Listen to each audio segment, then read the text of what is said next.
On natin. Yan. So, i-off natin yung switch. Yan.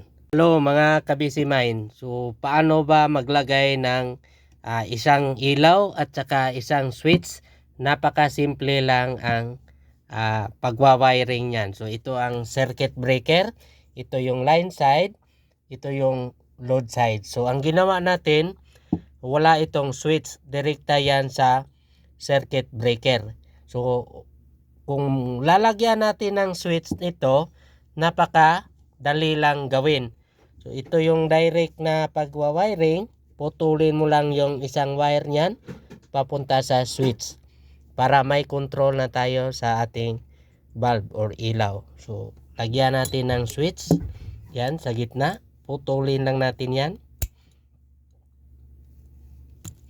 Yan.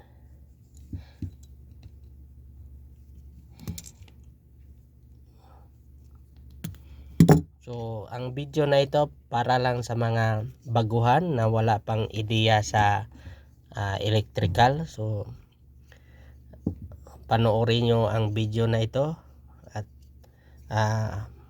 malaman nyo kung paano maggawa ng isang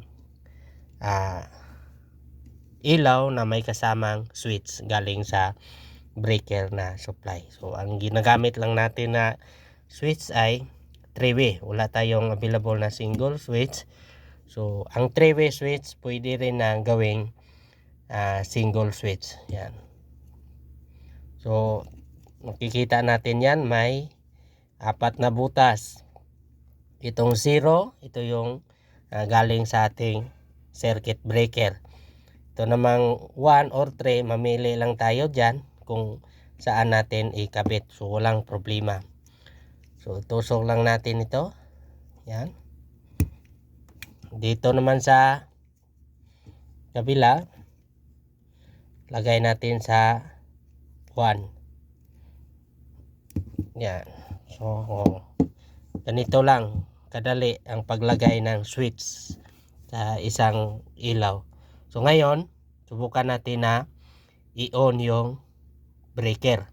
So, dito, i-on din natin ang ating circuit breaker. Yan. On natin. Yan. So, i-off natin yung switch. Yan. So, napakadali lang ang pag-wiring ng ilaw na may switch galing sa breaker. Okay? Kung may ideya din kayo sa mga electrical na trabaho, paki-share naman dito sa comment section. Okay? Bye-bye mga kabisi mine.